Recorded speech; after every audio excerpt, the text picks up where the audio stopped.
Mantan Ketua KPK Abraham Samad menilai kasus dugaan pencemaran nama baik yang dilaporkan Presiden ke-7 Republik Indonesia Joko Widodo terkait tudingan ijazah palsu ini tidak perlu dilanjutkan dan tidak akan ada tersangkanya.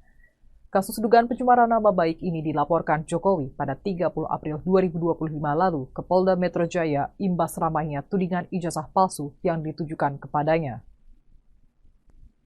Pihak yang dilaporkan di antaranya ada Roy Suryo Notodiprojo, Rizwan Hasiholan Sianipar, Egy Sujana, Tifauzia Tiasuma, dan Kurnia Triroyani.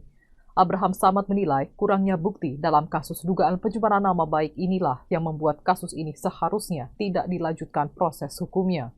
Mantan Ketua KPK ini juga menegaskan bahwa dengan segala fakta dan bukti-bukti yang ada, masih belum ada hal yang bisa menguatkan adanya pencemaran nama baik kepada Jokowi. Namun berbeda ketika ada intervensi dari luar, termasuk dari orang yang berkuasa yang ikut terlibat dalam kasus ijazah Jokowi ini. Maka Abraham Samad menilai bisa saja akan ada tersangka yang ditetapkan, karena hukum dijadikan alat untuk mengkriminalisasi seseorang.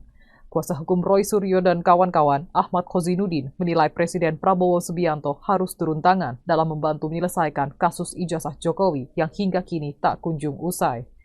Memang Polda Metro Jaya telah menaikkan status kasus dugaan pencemaran nama baik terkait tudingan ijazah palsu Jokowi ini ke penyidikan. Namun hingga kini, penyidik masih belum bisa menentukan siapa yang menjadi tersangka dalam kasus ijazah Jokowi.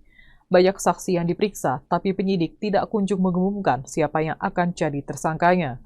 Untuk itu, pihak Roy Suryo menilai Prabowo tidak boleh membiarkan perseteruan ini berlarut-larut. Prabowo harusnya bisa meminta Jokowi untuk langsung menunjukkan ijazah aslinya kepada publik.